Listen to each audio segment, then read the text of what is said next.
الحمد لله نحمده ونستعينه ونستغفره ونؤمن به ونتوكل عليه ونعوذ بالله من شرور أنفسنا ومن سيئات أعمالنا من يهده الله فلا مضل له ومن يضلل فلا هادي له ونشهد أن لا إله إلا الله وحده لا شريك له ونشهد أن سيدنا وسندنا وحبيبنا وشفيعنا ومولانا محمدا عبده ورسوله صلى الله تعالى عليه وعلى آله وأصحابه وبارك وسلم. أما بعد فأعوذ بالله من الشيطان الرجيم. بسم الله الرحمن الرحيم. إن الذين آمنوا وعملوا الصالحات سيجعل لهم الرحمن ودا. قال النبي صلى الله عليه وسلم الكيس من دان نفسه وعمل لما بعد الموت أو كما قال عليه الصلاة والسلام. صدق الله صدق رسوله النبي الكريم. میرے معزز دوستوں، اللہ تعالیٰ ارشاد فرماتے ہیں جب بندہ ہمارا ہو جاتا ہے تو ہم محبتوں کے زاویے تبدیل کرتے ہیں.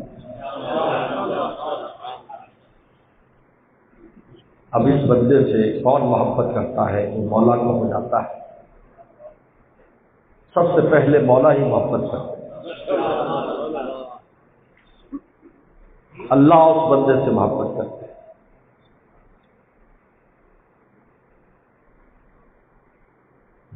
اس کے بعد مخلوقات کی باری آتی ہے. اور مولا کا کیسے بنتا ہے؟ جب مولا کی طرف فرار اختیار کرتا ہے. وَفِرُّوا إِلَى اللَّهِ.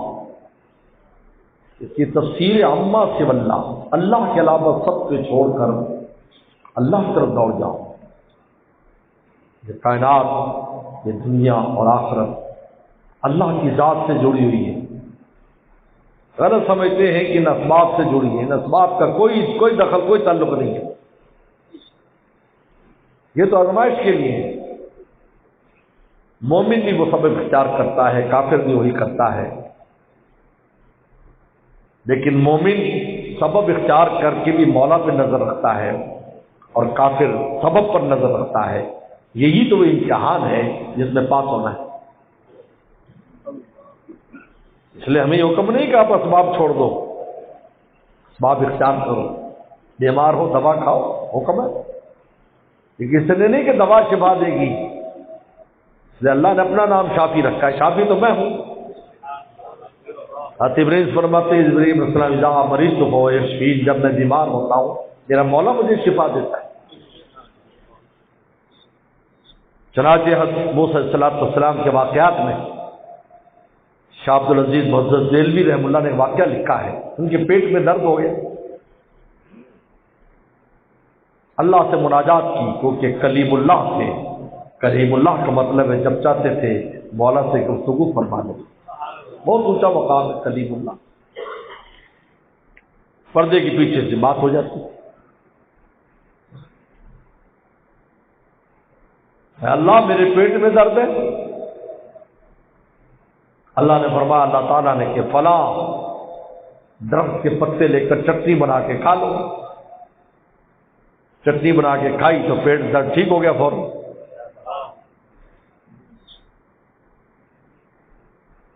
سبب اختیار کروایا لیکن حکم خود دیا کہ یہ کرو. اب پھر کچھ عرصے بعد پھر پیٹ میں درد ہوا تو نسخہ چونکہ ہاتھ میں آیا ہوا تھا کہ فلاں کے پتے استعمال کر لو. تو از خود چٹنی بنا کر کھا لی تو درد میں اضافہ ہو.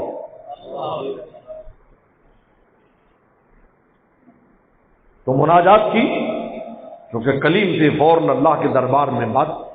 اللہ کچھ عرصہ پہلے اسی دوا سے شفا ہوئی، آج یہ بیماری میں اضافے کا ذریعہ بن گیا، تو فوراً حکم ربی آیا، اے موسیٰ دوا میں کیا رکھا ہے؟ اصل تو ہمارے حکم میں تھا، پہلے ہم سے پوچھا، ہم نے حکم دیا، اسی دوا نے شفا دے دی. دوبارہ بغیر پوچھے تم نے کہا، تو سبب کا کیا مجال ہے؟ میرے حکم کے بغیر کام کرے.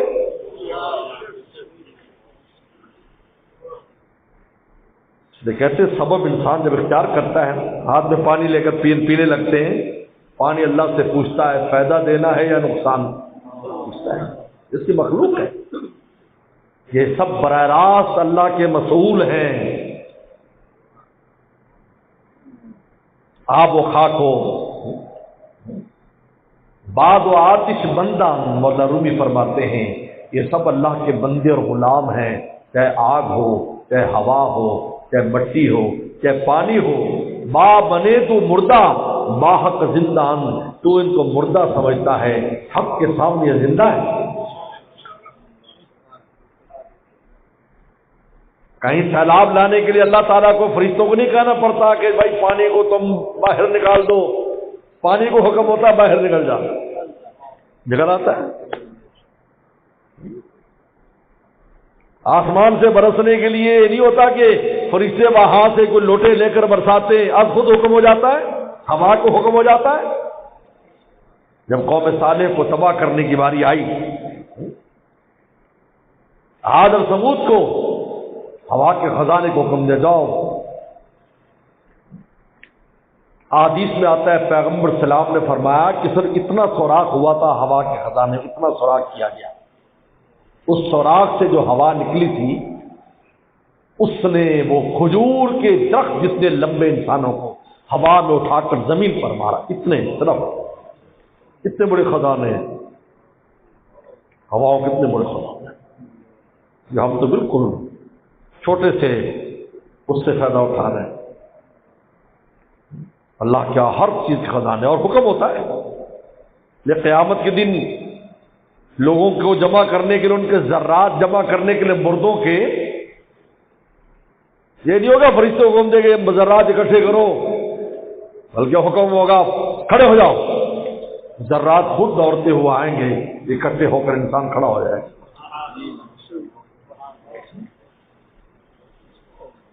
اسباب اللہ سے پوچھتے ہیں کام آنا ہے کہ نہیں آنا ہے. یہ امتحان ہے کہ اسباب اختیار کرتے، ورنہ تو پرچہ آؤٹ ہو جاتا. اگر اب براہ راست سارا کچھ ہوتا تو کافر بھی مسلمان ہو جاتے.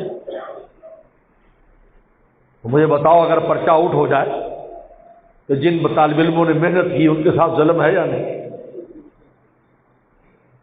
یہ جو نالائق ہے وہ بھی پاس ہو جائیں گے؟ نہیں.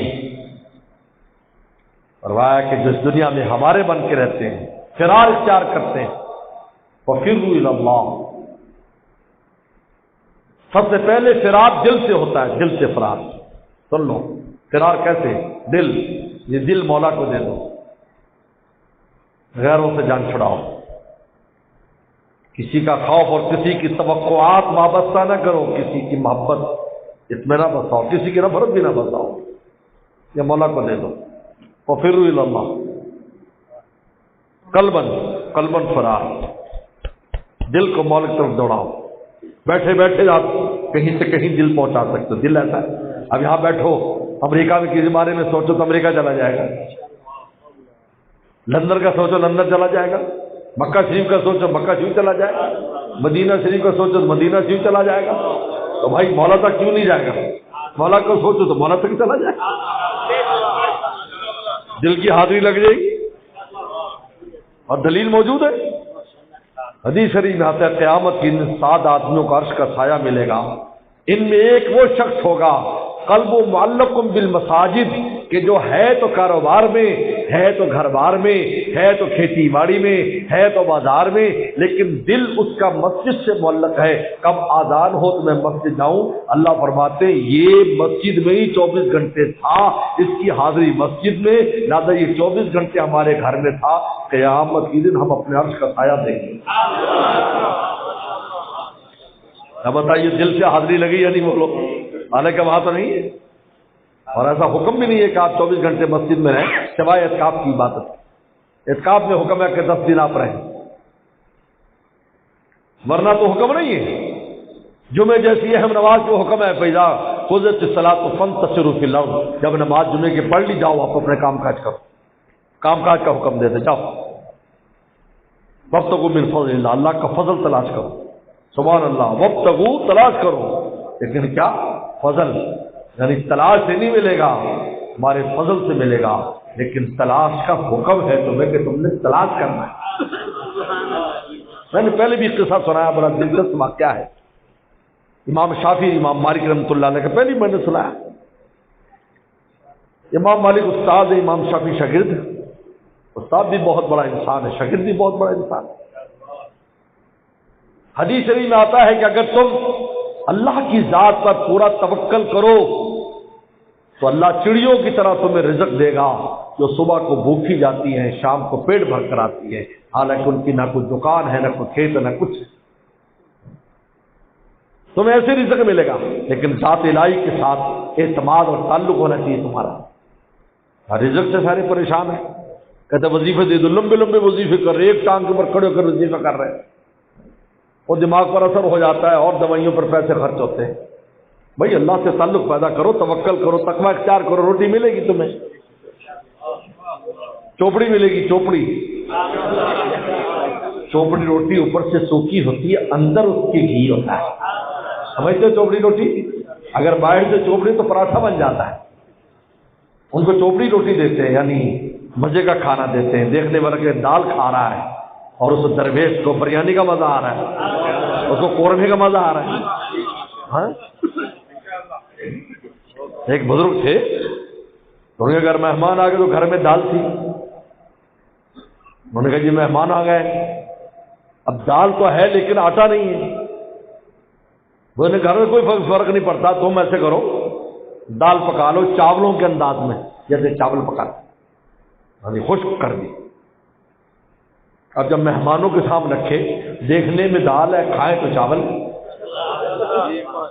ان کا قصہ بڑا مشہور, کبھی بھی عجیب ہے, دیکھنے میں تو دال ہے مونگی مسری, لیکن کھا رہے ہیں تو ایسے لگتا ہے جیسے باسمتی ہو, اصلی والی.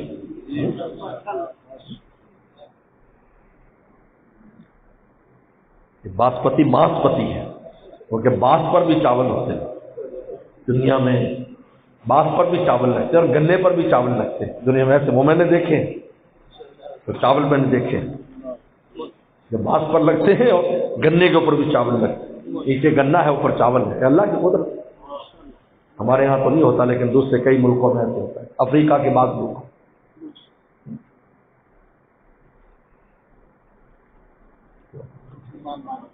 تو امام مالک رحمۃ اللہ علیہ, اب بات ہوئی یہ حدیث, جب بات ہوئی اب استاد بیٹھ گئے. اچھا چھٹی ہو گئی, امام شافعی رحم اللہ پاس آ کر بیٹھ گئے استاد کے. کہا کہ استاد جی یہ تو ہے کہ اللہ رزق دیں گے, لیکن وہ چڑیوں کو جانا تو پڑتا ہے نا, ہاتھ وسیلہ تو کرنا پڑتا ہے, پھر اللہ دیتے ہیں. امام مالک کہتے کہ نہیں, اس حدیث کا مطلب یہ ہے کہ تمہیں ملے گا, بس اللہ پر توکل کر لو, ہر حال میں ملے گا, چاہے تم سبب اختیار نہ بھی کرو. اب استاد کا مقام, ہر ایک اپنا مقام ہوتا ہے. شاگرد کہہ رہا ہے کہ اس حدیث میں آتا ہے کہ چڑیے جاتی ہیں اور پھر آتی ہیں, انہیں آنا جانا پڑتا ہے. امام مالک فرما رہے ہیں کہ اس حدیث کا مطلب رسول اللہ فرمانا چاہتے ہیں کہ اللہ پر اگر پورا توکل کر لو گے تو تمہیں بغیر سبب کی روٹی ملے گی, چوپڑی روٹی ملے گی تمہیں. اب استاد شاگرد اپنی اپنی سمجھ میں بات کر رہے ہیں. اس کے بعد امام شافعی رحمۃ اللہ علیہ چلے گئے. اس زمانے میں ایسے مدارس تو ہوتے نہیں تھے, یہ بھی بہت بڑی نعمت ہے. تو باہر گئے تو ایک بابا جی سامان رکھ کر بیٹھ کھڑے تھے, انہیں سمجھا کوئی مزدور ہے, انہوں نے کہا کہ نوجوان مزدوری کرنی ہے، انہوں نے کہا جی بتاؤ، یہ میرا سامان، انہوں نے کہا بزرگ ہے، وہ سامان سر پہ رکھا اور اس کے بابا جی کے پیچھے پیچھے چلے گئے، مکہ سے مدینہ شریف کے محلے میں ان کو پہنچا دیا، میل 1.5 میل کے فاصلے پر وہ رہتا تھا۔ جب واپس ہونے کا ٹھہر ٹھہر جانا نہیں جوان جانا نہیں، اندر گئے اور جوان کے اور اندر سے جا کر کھجوریں، ایک شیر 2 شیر کھجوریں دے دی کہ لے یہ تیری مزدوری۔ انہوں نے انکار کیا، ان کا کہ نہیں چلو چل ہدیہ ہی رکھ لے، اور بتایا بھی میں تو طالب علم ہوں۔ آپ بزرگوں کی اکرام کی وجہ سے حدیث شریف میں آتا ہے جب کوئی کسی بوڑھے کی خدمت کرتا ہے، اکرام کرتا ہے، اللہ تعالیٰ اسی وقت اس جوان کے لیے آئندہ آنے والوں میں سے ان لوگوں کو مقرر کر دیتے ہیں کہ جب یہ بوڑھا ہوگا تو اس کی خدمت کریں۔ لوگ کہتے ہیں جی لمبی عمر کے لیے کوئی وظیفہ دو، میں وظیفہ لے لو، بابوں کی خدمت کرو تاکہ تم بابے ہو جاؤ۔ اگر تم بابے ہو گے تو جوان آئیں گے نا خدمت کے۔ یہ کراچی میں میں بہت بیمار تھا، طبیعت اب بھی خراب ہے، خراب لوگوں کو دیکھ کر طبیعت اچھی ہو جاتی۔ میں سلامت رہوں، تم سلامت رہو، میری دنیا اور سلام۔ اور آج دن میں سارا دن طبیعت خراب رہی، الحمدللہ پاکا ہوا، آپ کو بہتری محسوس۔ تو کراچی کے دوستوں نے بہت خدمت کی جوانوں نے، تو کہنے لگے حضرت وہ آپ نے ایک دفعہ حدیث سنائی تھی نا، ہم سوچتے ہیں کہ آپ اپنے استادوں کی خدمت کرتے تھے، مفتی حسن ٹونکی رحمہ اللہ خدمت کرتے تھے، اپنے جو حضرت شاہ کی مختر صاحب کی خدمت کرتے تھے، تو اس وقت تو ہم پیدا بھی نہیں ہوئے تھے لیکن ہمارے نام لکھ دیے گئے تھے کہ آپ بوڑھے ہو گئے تو ہم بھی آپ کی خدمت کریں گے۔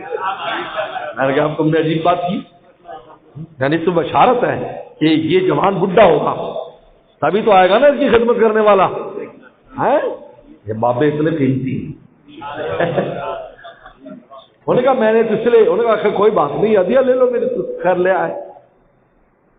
اب اچانک ذہن میں بات آئی امام شافعی کے کہ دیکھو میری دلیل آ گئی کہ میں آیا، میں نے سامان لے کر گیا تو اللہ نے مجھے رزق دے دیا، تو چڑیا کی طرح جانا تو پڑا لیکن رزق ایسے ہی مل گیا، کیونکہ کوئی مزدوری کے لیے تو باہر نکلے نہیں تھے اور اچانک ایسے اسباب بن گئے اور نیت بھی نہیں تھی ان کی۔ تو کہا میں استاد جی کو جا کر بتاتا ہوں کہ حضرت میری بات پوری ہو گئی، اور امام مالک رحمۃ اللہ صاحب نے کھجوریں رکھی، کہا کہ حضرت دیکھو میری بات پوری ہوگی۔ میں باہر نکلا اور بابا جی سامان لے کر کھڑے تھے، میں سامان لے کر گیا، میرے ذہن میں نہیں تھا مجھے کوئی مزدوری بھی دے گا، اس نے مجھے کھجوریں دے دی، تو دیکھو چڑیا کی طرح گئے اور اللہ نے مجھے جو ہے نا رزق روٹی دے دیا۔ تو امام مالک ہنسے، کہا کہ میری بات بھی پوری ہو گئی، میں تو نہیں گیا نا، تو مجھے یہی مل گیا۔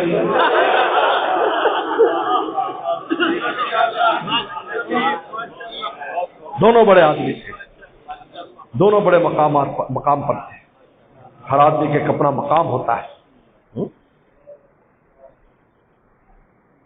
تو سب سے پہلے فرار قلب کا ہے، یہ مولا سے لگاتا ہے، اس کو غیروں سے چھڑاتا ہے، ہر وقت مولا کی سوچتا ہے، اس فکر میں رہتا ہے میرا دل مولا سے کیسے چپک جائے۔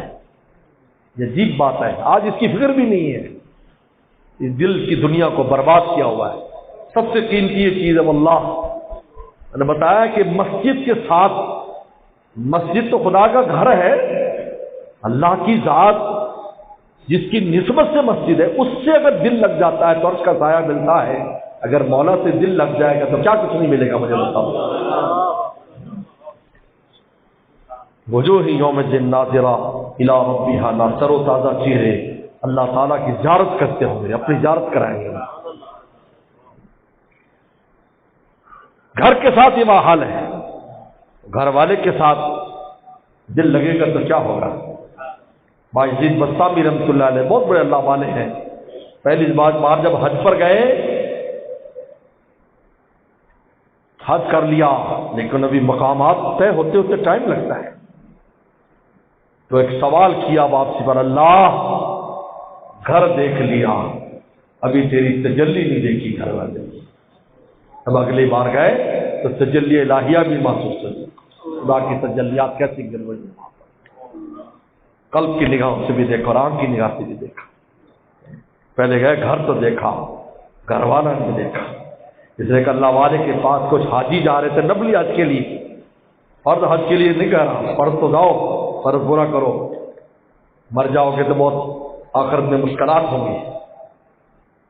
لہٰذا آپ نے فرمایا جس آدمی پر حج فرض ہو گیا اور وہ حج نہ کرے اور حج کی وصیت بھی نہ کرے، فرمایا ماتا یہودین اور نصرانین، وہ یہودی مرے یا عیسائی مرے.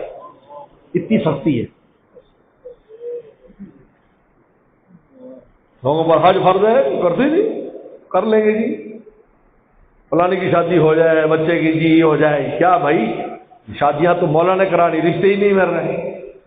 ہمارے ایک دوست سے وہ جاتے نہیں تو ان پر حج فرض ہوئے 20 سال ہو گئے تھے، پھر ہمارے کھاتے میں آ گئے تھے، ہماری قید میں آ گئے. تو ہم نے انٹرویو کیا، بھائی مالدار ہو، حج کیا؟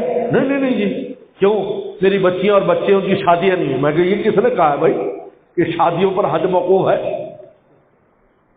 خیر میں نے اصرار کیا، حکماً ان کو حج پر بھیج دیا. جب حج کر کے آئے تو 1 سال میں سب کی شادیاں ہو گئی. کہا کہ حضرت کاش پہلے پتا ہوتا، 10 سال سے پریشان ہوں اور حج کی برکت سے سال میں سارا کچھ ہو گیا جو 10 سال میں نہ ہو سکا. میں نے کہا بھائی جس نے کرنی ہے جب وہ راضی ہو جائے گا تو سارے دروازے کھل جائیں گے، ورنہ تم خود کتنا زور لگا لو دروازہ کیا چھوٹی سی کھڑکی بھی نہیں کھول سکتے.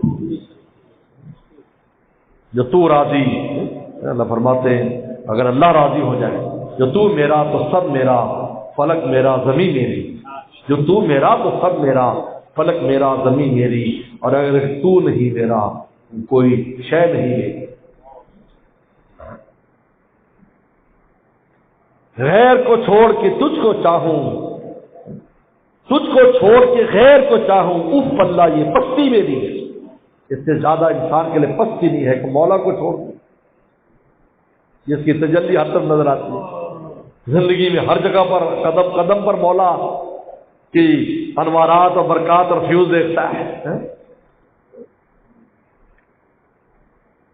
تجھ کو چھوڑ کے غیر کو چاہوں، اف اللہ یہ پستی میری. اور غیر کو چھوڑ کے تجھ کو چاہوں، رشک جبریل یہ ہستی میری. دیکھیے فرشتوں کے پاس تو ایک ہی راستہ ہے، معصیت کا مادہ ہی نہیں ہے. اور یہاں اس کے بعد دونوں سے ہدینا النجدین، خیر اور شر. پھر جب شر کو چھوڑ کے خیر پہ جاتا ہے، فرشتے بھی رشک کرتے ہیں کہ یاد انسان کو دیکھو، خلق انسان و ضعیفہ، پیدا تو کمزور ہوا ہے لیکن ہمت دیکھو، اس کی ہمت دیکھو کہ شر کو چھوڑ کے اور ساری دنیا کو چھوڑ کے مولا کا ہو رہا ہے. قلب سے فرار اختیار کریں. پہلا فرار ہے قلباً، اس کو مولا سے لگانے کی کوشش کرے. کوشش کرتا رہے پھر چپک جاتا ہے، چپکتے چپکتے چپک جاؤ. دوسرا فرار قالباً، اپنے جسم کو بھی دوڑاؤ مولا کی طرف. جسم کو نالاکی کی جگہ سے نکلو، بھاگو وہاں سے، فرار اختیار کرو. وہاں نہ رہو جہاں پر تم گناہ میں مبتلا ہو، نکلو وہاں سے. جسم کو بھی دوڑاؤ. حضرت یوسف علیہ السلام جیسا پیغمبر، عظیم الشان پیغمبر کے بیٹے، جن کے دادا اتنے عظیم الشان پیغمبر ابراہیم علیہ السلام پردادا، اور دادا اسحاق علیہ السلام اور ابا یعقوب علیہ السلام، وہی سجدے میں پڑ جاتے. جب زلیخا نے دعوت دی تھی تو پڑھ سکتے تھے، اللہ بچا لیتے. اور میں کہ نہیں اللہ، میں قلباً بھی بھاگوں گا اور جسم کو لے کے بھی تیری طرف بھاگوں گا، تب دروازے کھلے. ایسا نہیں کہ جب وہاں بیٹھے تھے تو دروازے ٹک ٹک ٹک ٹک کھل گئے. بھائی یوسف، دوڑنا شرط ہے ہماری طرف. اپنا جسم دوڑاؤ، پھر دیکھو ہماری قدرت کیسے دروازے کھولتے ہیں. بڑے بڑے تالے لگے، دروازے کھولتے جا رہے ہیں. وَسَبَقَ الْبَابَ، پیچھے دوڑ رہی ہے، پیچھے سے قمیض بھی پھاڑ دی. شدت جذبات میں زلیخا نے ایسی زور سے کھینچی، پھٹ گئی. شاہد من اہل، ایک چھوٹا بچہ گواہی دے رہا ہے. چھوٹا بچہ گواہی دے رہا ہے، گواہی دے رہا. قمیض دیکھو، قمیض آگے سے پھٹی ہے تو یوسف قصوروار ہے، پیچھے سے پھٹی ہے زلیخا قصوروار. یہ بھاگ رہا تھا، اس نے پکڑا ہے. اگر آگے سے پھٹی ہوتی تو یہ حملہ کر رہے تھے تو اس نے بچانے کے لیے گریبان پکڑا. نہیں، پیچھے سے مستول، افرار اختیار کیا. دیکھو فرار اختیار کیا، وہیں نہیں بیٹھے. لوگ کہتے ہیں ہم بڑے وظیفے کرتے گناہ سے نہیں بچتے. بھائی دوڑنا پڑے گا، آپ دوڑ کے دیکھو کیسے نہیں بچو گے. ان جگہوں سے فرار اختیار کرو جہاں اللہ کی نافرمانی ہونے والی، آپ سے فرمانی کا نافرمانی کا اندیشہ، نکل جاؤ وہاں سے. مکہ شریف میں جب ایمان کی حفاظت نہیں ہو رہی تھی، فرمایا جاؤ ہجرت کر جاؤ، ہجرت کرو، ہجرت کرو، جاؤ ہجرت کرو. پیغمبر سلام کے پیچھے چلے جاؤ. مکہ شریف کی 1 لاکھ کی نماز چھوڑ دو، کوئی بات نہیں، 1 لاکھ کی نماز چھوڑ دو، تو پھر ہمارے ہر رسول کے پاس جاؤ گے تو تمہارا ایمان بھی بچے گا، تمہیں مولا مل جائے گا. یہاں رہو گے ایمان میں فتنہ ہے. سب سے پہلے خواتین میں ایک خاتون نے ہجرت کی تھی، ایک خاتون نے ہجرت کی تھی، اور باپ وسلم کے سب خلاف تھا. وہ اکیلی دوڑتی دوڑتی دوڑتی دوڑتی مدینہ شریف پہنچی. پہلی عورت تھی. 450 کلومیٹر کا سفر ہے، سنگلاخ راستہ، اور اس زمانے میں جنگلی جانور بھی ہوا کرتے تھے، لیکن ایمان بچانے کے لیے دوڑے. آج ہم یہاں سے ماؤنٹ سن جا کے جانے کے لیے تیار نہیں، پھر کہتے ہیں جی حضرت صاحب کو وظیفہ دے دو گناہ نہ ہو. ہمارے پاس کون سا وظیفہ بھی ہے؟ تم دوڑتے کیوں نہیں، چھوڑتے کیوں نہیں؟ چلی گئی. ابھی وہاں پہنچی ہے تو 2 بھائی پہنچ گئے، ان کو بعد میں پتہ چلا. وہ گھوڑوں پر سے تیز رفتار پہنچ گئے.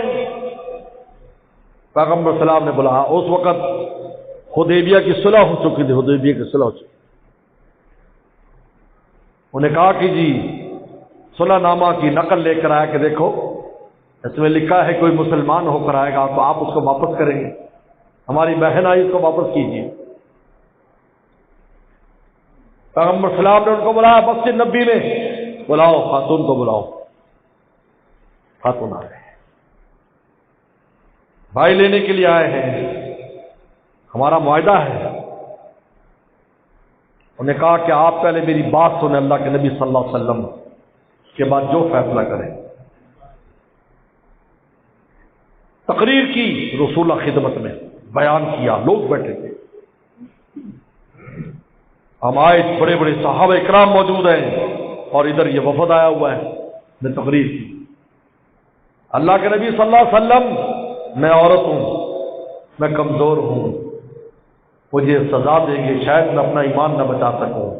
باقی مرد لوگ ہیں جن کو واپس کیا ہے، وہ سختیاں برداشت کر لیں گے، مجھ سے برداشت نہیں ہوگا. میں کمزور ہوں اپنے اعضاء اور جسم کے اعتبار سے، میں ہمت کر کے یہاں پہنچ گئی، آپ مجھے واپس نہ کریں، میں اپنا ایمان بچانے سے قاصر رہوں گی اگر میں وہاں گئی. پیغمبر اسلام خاموش رہے. تھوڑی دیر کے بعد سورہ ممتحنہ نازل ہو گئی کہ اگر ہجرت کر کے عورتیں آئیں تو واپس نہیں کرنی. اور آپ نے پھر معاہدہ دوبارہ پڑھایا کہ معاہدہ پڑھو. اس معاہدے میں لکھا تھا رجل، کہ کوئی رجل آئے، حالانکہ رجل کا معنی لیا گیا تھا آدمی، کوئی بھی آدمی، لیکن آپ نے فرمایا یہاں رجل کا لفظ ہے یا امرا کا لفظ نہیں ہے، لہذا معاہدے کے اعتبار سے بھی مرد واپس کرنے کے پابند ہے، عورتیں واپس کرنے نہیں. ففر الی اللہ، اپنے قالب کو بھی فرار اختیار کرو، اس کو بھی اس جگہ سے لے کے جاؤ جہاں گناہ ہو رہا ہے، جہاں اللہ کی نافرمانی ہوئی، اس محفل میں مجلس میں نکل جاؤ. محفل میں مت لا تقعد بعد الذکر مع القوم الظالمین، جو اللہ رسول کے خلاف باتیں کر رہے ہیں وہاں بیٹھو بھی نہیں، چلے جاؤ، ہمت کرو. کسی کیوں، کس سے کیا ڈرتے ہو؟ کوئی کام آنے والا ہے؟ یہ بھلا کیا آگے ناراض ہوگا؟ 1000 بار ناراض ہوتا پھرے بھائی. لا طاعۃ لمخلوق فی معصیۃ الخالق، حدیث شریف میں آتا ہے کسی مخلوق کو خوش کرنے کے لیے کبھی بھی اللہ کی نافرمانی نہ کرنا، ورنہ اسی مخلوق سے تجھے سزا دلوائیں گے. کوئی مخلوق جوتے مارے گی، اولاد کی وجہ سے کہتا ہے وہ اولاد جوتے مارے گی، بیوی جوتے مارے گی، دوست جوتے مارے گی، رشتہ دار جوتے مارے گی، کوئی نہیں چھوڑے گا، سب اللہ کے ہاتھ میں ہے. تیسرا فرار، آنکھوں کا فرار، آنکھیں پھیر لو. پھر لو ان کی حفاظت کرو، ان کو پھیرو، مولا کی طرف لگاؤ آنکھوں کو، وہاں جاؤ جہاں مولا ملتا ان کو دیکھو، اللہ کے گھر کو دیکھو، بیت اللہ کو دیکھو، گنبد خضرا کو دیکھو، علماء کو دیکھو، والدین کو دیکھو، دیکھنے کی تو بہت چیزیں ہیں، تمہیں ایک ہی چیز دیکھنی۔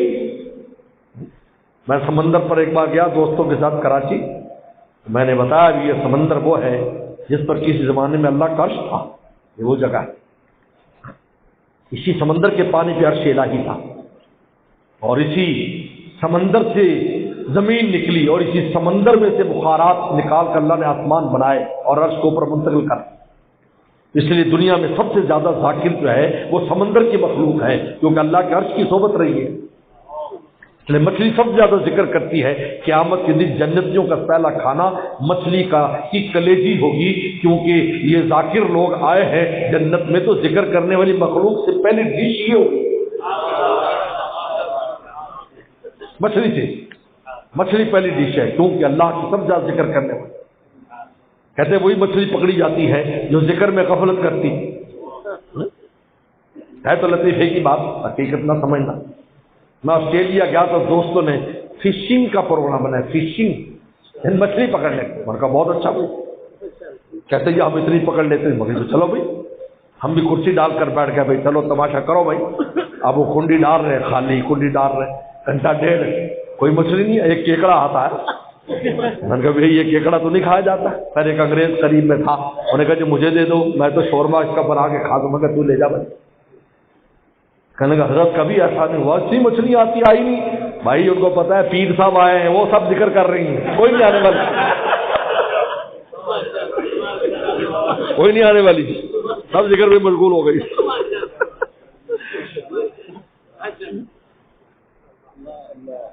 تو میں وہ سمندر پر لے گیا، میں بتا رہا تھا بھئی یہ دیکھو، اب وہاں پر بھی لوگ اسی چکر میں اپنی آنکھیں خراب کر رہے ہیں، اور یہ کام تو تم محلے میں بھی کر سکتے تھے، یہ اتنی بڑی خدا کی مخلوق سامنے ہے جس کو دیکھ کر خدا کی عظمتیں پتہ چلتی ہیں۔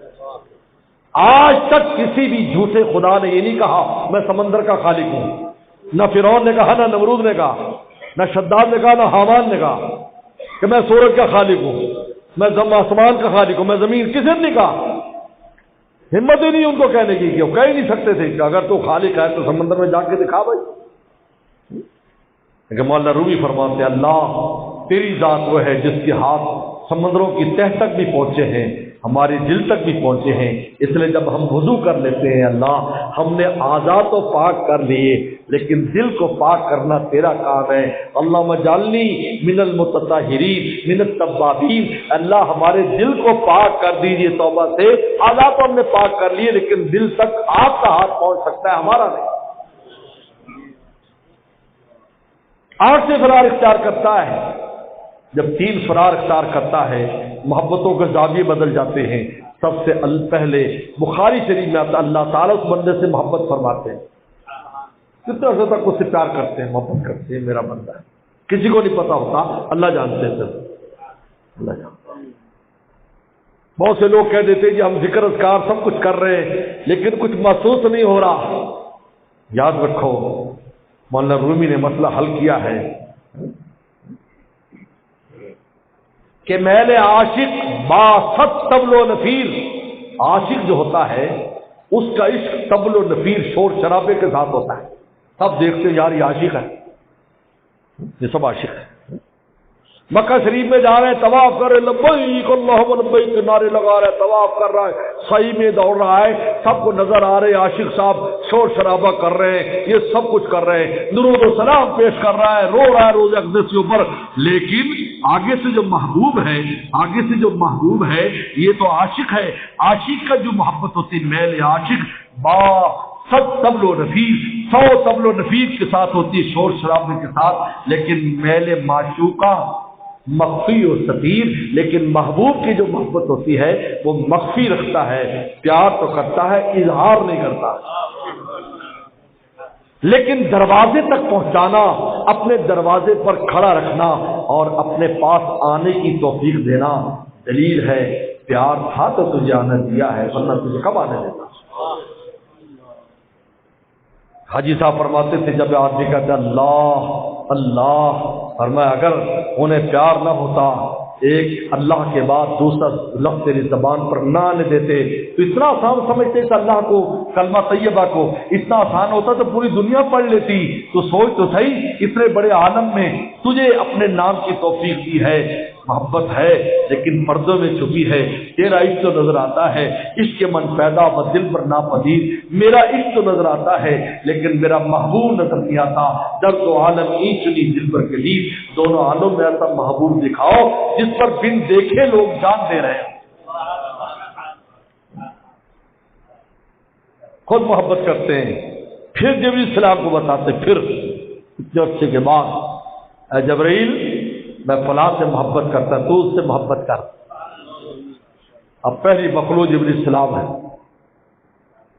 پھر ایک وقت آتا ہے اعلان کرو ساتویں آسمان کے اور عرش کے فرشتوں کو، میں فلاں سے محبت کرتا ہوں، تم اس سے محبت کرو، وہ محبت کرتے۔ پھر چھٹا آسمان چلتے چلتے پہلا آسمان، ثم یوضع القبول فی الارض، پھر مخلوق کے اندر اس کی محبت پھیلا دی جاتی ہے، پھر انسان بھی اس پر مرتے ہیں، جانور بھی اس پر مرتے ہیں۔